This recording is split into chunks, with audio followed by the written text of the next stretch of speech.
বিএনপির ভারপ্রাপ্ত চেয়ারম্যান জনাব তারেক রহমান, আপনাকে আমাদের অনুষ্ঠানে স্বাগত জানাই। আপনি আমাদের শুভেচ্ছা এবং কৃতজ্ঞতা জানবেন।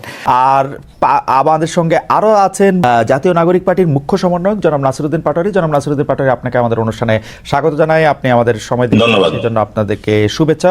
আপনি বলেছেন বিএনপি একটা বিভ্রান্তির রাজনীতি করে। ডক্টর ইউনূস সাহেব পারছেন এরকম কি দেখে আপনার মনে হয়েছে যে তরুণদের জন্য বিশাল কিছু করে দিয়ে গেছেন ইউনূস সাহেবের চেয়ে? ধরেন আপনার দল যদি ক্ষমতায় আসে, কারণ আমি দেখতে পাচ্ছি যে এনসিপি অনেকগুলি ভালো ভালো কথা বলতেছে, যেই ভালো ভালো কথাগুলি আসলে ডিফেন্সিভ মনে হয়, অনেক সময় মনে হয় যে ক্ষমতায় যেহেতু যাবো না তাহলে কিছু ভালো কথা বলে রাখি।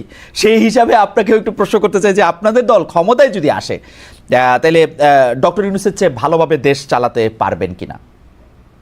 না, ক্ষমতায় থেকে যদি দেশকে ভালো মতো চালাতে হয়, প্রথমত আপনাকে সিস্টেম বিল্ড আপ করতে হবে। অতীতে আমাদের যে 53 বছর যে সিস্টেমটা রয়েছে সেটা অনুযায়ী দেশ চলে না এবং দেশ বাধাগ্রস্ত হয়েছে এবং দেশ ধ্বংসস্তূপে পরিণত হয়েছে, সেটা আমাদের সামনে একদমই দৃশ্যমান। সেই জায়গা থেকে এনসিপি কি ক্ষমতা আসবে, বিএনপি কি ক্ষমতা আসবে, সেটা কিন্তু মুখ্য বিষয় না। মুখ্য বিষয় হলো সিস্টেমের মধ্যে কে আসবে। আপনারা দেখেছেন যে এই কানাডা একটা প্রবলেমে পড়েছে, সেখানে কিন্তু তাদের সিস্টেমে মেক করে দিয়েছে, দলের মধ্য দিয়ে নতুন ভাবে প্রধানমন্ত্রী হয়েছে এবং সেইখানে তারা কিন্তু সেটা ভালো কথাই বলছেন। আমরা এই জায়গাটায় বলে থাকি যে ডক্টর ইউনূস হোক আর যেই হোক, দেশে যদি কোনো একটি সুন্দর সিস্টেম থাকে, যে সিস্টেমের মধ্যে ব্যালেন্স অফ পাওয়ার থাকবে, যিনি প্রধানমন্ত্রী থাকবে উনি কোনো স্বৈরতান্ত্রিক ব্যবস্থার দিকে যেতে পারবেন না। আমরা যদি এমন একটা সিস্টেম তরুণ প্রজন্মের সামনে অথবা দেশবাসীর সামনে দিয়ে যেতে পারি, সেখানে এনসিপি ক্ষমতায় আসুক, বিএনপি ক্ষমতায় আসুক, যেই আসুক, আমরা করি বাংলাদেশ। আমি দুইটা প্রশ্ন আপনাদের পেন্ডিং রাখবো। আমার এইখানে গুচ্ছ প্রশ্ন। ব্যবসায়ীদের থেকে চাঁদা নেন, কারা আপনাদের চাঁদা দেয় সেটা আপনারা বলেন না। আপনারা বাড়ি ভাড়া কোত্থেকে দেয় সেটা আপনারা বলেন না। আপনারা 150-155 গাড়ি করে ঘুরে বেড়ান, আপনারা আপনাদের মতো করে চলেন। আমরা বিভিন্ন জায়গা থেকে আপনাদের সম্পর্কে বিভিন্ন কথা শুনি। আপনাদের লোকজন ফোন করে চিফ জুডিশিয়াল ম্যাজিস্ট্রেটকে তুলে নিয়ে যেতে পারে। তো এটা আপনারা কোথা থেকে নতুন রাজনীতির কথা আপনারা এটা বলতেছেন, সেটা একটু আমাদের একটু বলবেন। অনেকেই গাড়ি বহর নিয়ে এলাকায় গিয়েছে, সেখানে আমাদেরই দলীয় ফোরামের আরেকজন সদস্য সেই বিষয়ে বলেছে যে আমরা কিন্তু এটাকে সাপোর্ট করি না, নয়া বন্দোবস্তে আমরা এগুলা চাই না। তো আমি যদি সাথে সাথে আমার একটা ছোট্ট এক্সপিরিয়েন্স আপনাকে বলি, আমি বাড়িতে গিয়েছি, একদম বাবা মায়ের সাথে গ্রামে ঈদ পালন করেছি। সেখানে আমি যে পরিস্থিতিটা দেখেছি, আপনাকে এই যে দর্শকদের মাধ্যমে পুরো বিশ্ববাসীকে আমি এটা জানাতে চাচ্ছি। এক নম্বর হলো শহীদ ফ্যামিলিতে গিয়েছি এবং উনি বিএনপির একজন নেতৃত্বে ছিলেন। তার গলায় ছুরি চালিয়ে তাকে হত্যা করেছে যে ছাত্রলীগ, সে আইনের ফাঁক পুকুরে বের হয়ে ঘুরেফেরা করছে এবং তাদের ফ্যামিলির খুব বাজে অবস্থা। ইভেন বিএনপি থেকেও তার ওই ধরনের খোঁজ নেওয়া হচ্ছে না। মানে একদম আমার বলি যে হাজীগঞ্জ চাঁদপুরের একটা উপজেলার একটা তথ্য দিলাম। দুই নম্বরে যারা সেখানে বিএনপির এমপি ক্যান্ডিডেট, তারা সেখানে গেলে দিলাম পার্ক বানিয়ে হই হুল্লাড়ে ব্যস্ত এবং সেখানে যে জনগণের যে বেসিক নিড, জনগণের কাছে যাওয়া, কেউ ওইভাবে যাচ্ছে না। এবং সেখানে আপনি তো যাচ্ছেন, আমরা যাচ্ছি এবং মানুষের সাথে কথা বলার। একটা ইলেকশনের উদ্দেশ্যে যে আমরা গিয়েছিলাম সেটা নয়। বর্তমান পরিস্থিতিতে কি চলছে, জনমানুষের যদি আমরা চা দোকানে কথা না বলি, সেই পরিস্থিতি কিন্তু মানুষের জায়গা থেকে আমরা বোঝার চেষ্টা করতে পারবো না।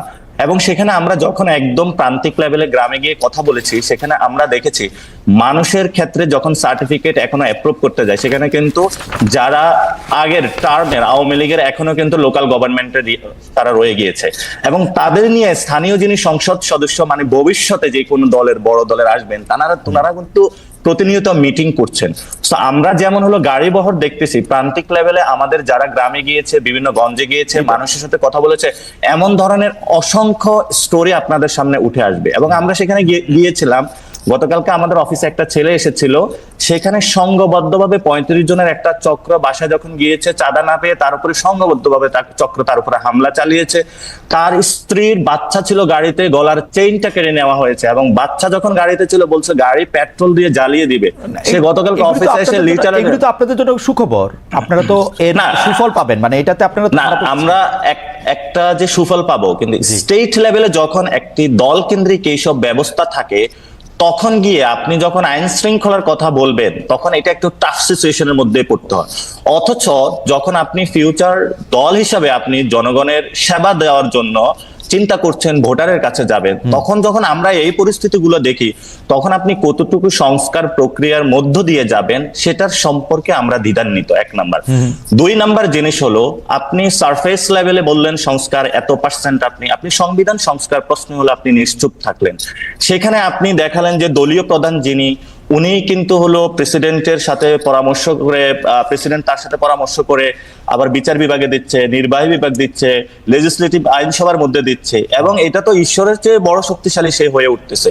তো আপনি যখন ওয়েস্টমিনিস্টারের কথা বলেন সেখানে তার কতগুলো বাউন্ডারি, কিন্তু আপনি কি বাংলাদেশের রাজনৈতিক বাস্তবতা, জনাব নাসিরউদ্দিন পাটোয়ারি, আপনি কি বাংলাদেশের রাজনৈতিক বাস্তবতা জানেন? বাংলাদেশের রাজনীতিতে যদি নানামুখী ক্ষমতার কেন্দ্র তৈরি হয় তাহলে বাংলাদেশের এই সরকার চালানো যে বহুমুখী অসুবিধার মধ্যে ডক্টর ইউনূস এখন পড়তেছেন, তার প্রতি শ্রদ্ধা রেখেই বলতেছি যে নানা রকম ক্ষমতার কেন্দ্র তৈরি হতে, ওই রকম ক্ষমতার কেন্দ্র তৈরি হতে বাংলাদেশের মতো একটা দেশ চালানো কিন্তু আসলে ইটস নট দ্যাট ইজি। এটা আপনি একটা এক ধরনের ইউটোপিয়ান চিন্তা ভাবনা, কিন্তু এটা আসলে অনেক বক্তব্য দেওয়ার কারণে, বড় বড় অনেক সাপোর্টার বেস কথা বলার কারণে অনেকের কাছে এগুলো ইউটোপিয়ান চিন্তা মনে হয়। কিন্তু আমরা বলতেছি না যে আপনার সবগুলো আপনি 10 জনকে 10টা দিয়ে দেন, আমরা তো এটা বলতেছি না।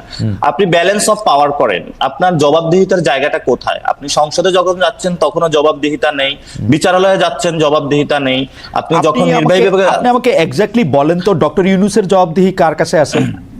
আপনার যে সরকারটারে প্রলং করতেছেন এইটার জবাবদিহি কার কাছে আছে? না, এটা আমি স্ট্রংলি বিরোধিতা করি, কারণ আমরা ডক্টর ইউনূসের সরকারকে প্রলঙ্গিত করার কোনো ইচ্ছাও আমাদের নাই। ঠিক আগের বক্তব্যে আপনার বক্তব্যের সারাংশই তাই ছিল যে উনি যেভাবে দেশ চালাচ্ছেন, উনি যেই উদাহরণগুলি সৃষ্টি করছেন, উনি যেভাবে এটা করছেন, আপনি বলতেছেন না, কিন্তু উনি কার কাছে? উনি ভারতীয় প্রধানমন্ত্রীর সাথে যে দেখা করার জন্য এত ডেসপারেট হয়ে তার সাথে দেখা করলেন, সেইটাই বা উনি কার কাছে জিজ্ঞেস করছেন? চীনে গিয়ে উনি কারে কি বলবেন টলবেন সেইটাই বা কোথায় আলোচনা করছেন? হ্যাঁ, সেটাই যে আপনি যখন বললেন যে আমার বক্তব্যের সারাংশ আসতেছে যে ডক্টর ইউনূস প্রলঙ্গিত, কিন্তু সেখানে আমরা বলছিলাম যে 1000 যারা শহীদ হয়েছিল, আমরা যারা মাঠে লড়াই করেছিলাম, আমরা বলেছিলাম ডেমোক্রেটিক একটি প্রক্রিয়ার মধ্যে দেওয়ার জন্য। ডেমোক্রেটিক প্রক্রিয়ার মধ্যে যখন আমি এই কথাটা বলতেছি তখন আমরা এই কথার সাথে কিন্তু সাংঘর্ষিক ডক্টর ইউনূসকে প্রলঙ্গিত করা, ফলত আমরা ডক্টর ইউনূস কতদিন থাকবে সেই বিষয় বা প্রলঙ্গিত করা এই বিষয়ের সাথে আমরা একমত নয়। আমরা বলেছি ডেমোক্রেটিক একটা প্রক্রিয়ার মধ্যে যাওয়া, একটা সিস্টেম ডেভেলপ করা। নাসিরউদ্দিন পাটোয়ারি, আপনি যদি ওই জায়গা থেকে শুরু করেন যে আসলে প্রথম এই যে হামলা, কারো উপরে একদম বিচার করে ফেলা, চল দেখা আসি, এইটার মধ্যে এটা শেষ করে দেই, এগুলো আপনারা শুরু করছিলেন আসলে, বা আপনাদের কাছাকাছি জায়গা থেকে শুরু হয়েছিল, আপনাদের সমর্থন ছিল, এখন কি এটা একটু আয়ত্তের বাইরে চলে গেছে কিনা? মানে সারা বিশ্বের কাছে যখন একটা বিনিয়োগ বোর্ডের একটা মিটিং হচ্ছে তখন আমরা এটা কি প্রমাণ করলাম? ইসরায়েলের বিরুদ্ধে আমাদের প্রতিবাদ জানাইতে গিয়ে জুতার দোকানের জুতা লুট করে নিয়ে আসা, কি প্রমাণ করলাম? প্রথমত হলো এই গণঅভ্যুত্থানটা হওয়ার পরে এখানে কিন্তু সংঘবদ্ধ কোনো একটা গঠিত রাজনৈতিক দল কিন্তু গণঅভ্যুত্থান ডিরেক্টলি করে নাই, ফলত একটা যে যেখানে পারে নিজের জায়গা থেকে ঝাঁপিয়ে পড়েছে, এবং পুরো জিনিসটাকে কিন্তু আমাদের গণঅভ্যুত্থানের পরে কন্টেইন করাটা আমরা করেছি, এবং এটা যতটুকু এখন স্টেবল পজিশনে মানে এসেছে, প্রায় আমাদের মাঠে 176টা মুভমেন্টের ওইখানে গিয়ে আমাদের কাজ করতে হয়েছে, এবং আমরা আমাদের যতটুকু শক্তি ছিল সর্বটুকু আমরা ব্যয় করেছি যাতে কোনো বিশৃঙ্খলা না ঘটে, এবং এই ডিসঅর্গানাইজ ফোর্সটা একটা অর্গানাইজিং, এবং এটার জন্য কিন্তু আমরা প্রথমে নাগরিক কমিটি গঠন করেছিলাম, এনসিপি গঠন করেছি, এবং এটা ডেমোক্রেটিক প্রক্রিয়ার মধ্যে যাচ্ছে যাতে এইভাবে কোনো কিছু না ঘটে। আর দ্বিতীয়ত যে বিষয়টা, এটা তো খুবই নিন্দনীয় কাজ যে ঘটনাটা ঘটেছে, এবং আমাদের কিন্তু রাজনৈতিক এডুকেশন, আমরা বারবার বলে থাকি যদি আমরা বিএনপি এনসিপির এই মেজারমেন্টের মধ্যে থাকি, কিন্তু আমাদের মূল জায়গাটা আমরা যেটা কাজ করতে হবে, আমাদের দেশের যে পলিটিক্যাল কালচারের জায়গাটা থেকে মব জায়গাটা, এটা কিন্তু আগেও ছিল, আগেও বয়কট সেশন এসেছে, বিভিন্ন জায়গায় সংঘবদ্ধ হামলা হয়েছে, এবং বিভিন্ন সময় কাজগুলো হয়েছে, কিন্তু আমাদের সামনে এখন সুযোগ এসেছে যে আমরা এগুলা বন্ধ করবো কিনা, এটা আমাদের সামনে সুযোগটা এসেছে। তো বন্ধের প্রক্রিয়া শুধু পুলিশ ডিপ্লয় করলে, আপনি আর্মি ডিপ্লয় করলে অনেক সময় পারবেন না, তারা আর্মি পুলিশ বিভিন্ন জায়গায় তাদের সাথেও হলো জড়িয়ে যাচ্ছে। এটার জন্য হলো জনগণকে বিভিন্ন জায়গাতে রাজনৈতিক দলগুলো তো হলো এগিয়ে আসতে হবে, এবং এটা যেটা ছাত্র দলের উদাহরণটা এসেছে খুব ভালো, এবং আমরাও কিন্তু মন্দির পাহারা দিয়েছিলাম, এনসিপিও কিন্তু ওই জায়গায় সার্বক্ষণিক কাজ করতেছে যাতে হলো এই ধরনের কোনো প্রক্রিয়াগত মানে কাজগুলো না ঘটে, এবং ভবিষ্যতে এই ধরনের যখন প্রথম আলোতে হামলার কথা হয়েছিল অনেকেই সেখানে গিয়েছিল, আমি নিজেই সেখানে যোগাযোগ করে গিয়েছি, এবং আমি তাদেরকে বলেছিলাম যে কোনো পরিস্থিতিতে আমরা প্রস্তুত আছি, কারণ যদি কারো বিরুদ্ধে সুনির্দিষ্ট কোনো অভিযোগ থাকে সেটা আইন আছে, আদালত আছে, এবং আপনি সেখানে বলতে পারেন, কিন্তু এই ভিত্তিতে করা উচিত না। ফলে আমাদের সামগ্রিক সংস্কৃতিটা চেঞ্জ করতে হবে, এটা যদি আমরা করতে না পারি তাহলে ভবিষ্যতে আপনি বিএনপি আসুক, যে কোনো দলে আসুক, একই সিস্টেম চলতে থাকবে, 1 নাম্বার। 2 নাম্বার জিনিসটা হলো হ্যাঁ, যেটা 2 নম্বর হলো অর্থ বিলের যে বিষয়টা আপনি আমাকে সংশোধনী দিয়েছিলেন, আমার মনে হয় আপনারা আরেকটু রিভিউ করবেন, সেখানে কর আরোপ এবং আরো কিছু বিষয় আছে যেগুলো নিয়ে না, আপনি যে বিষয়টা আমি আপনাকে পড়ে শোনাতে পারি অর্থ বিলের মধ্যে কি কি ইনক্লুডেড। অর্থ বিলের বাইরে আসলে সরকারের কোনো ব্যয়ই সম্ভব না। অর্থ বিলের সরকারের কোনো ব্যয় সম্ভব না। ব্যয়ের ক্ষেত্রে যেটা হলো আমরা কর আরোপ থেকে শুরু করে যে বড় বড় প্রক্রিয়াগুলোতে, সেখানে আমরা চাইনি যে কোনো বাধাগ্রস্ত সৃষ্টি হোক বা নিজের স্বার্থের জন্য কেউ ফ্লোর ক্রস করুক, কিন্তু হলো স্বাধীনতার জন্য যে নিজের ভিউজ গুলা প্রকাশ করার জন্য সেখানে কিন্তু আমরা মতামত দিয়েছিলাম।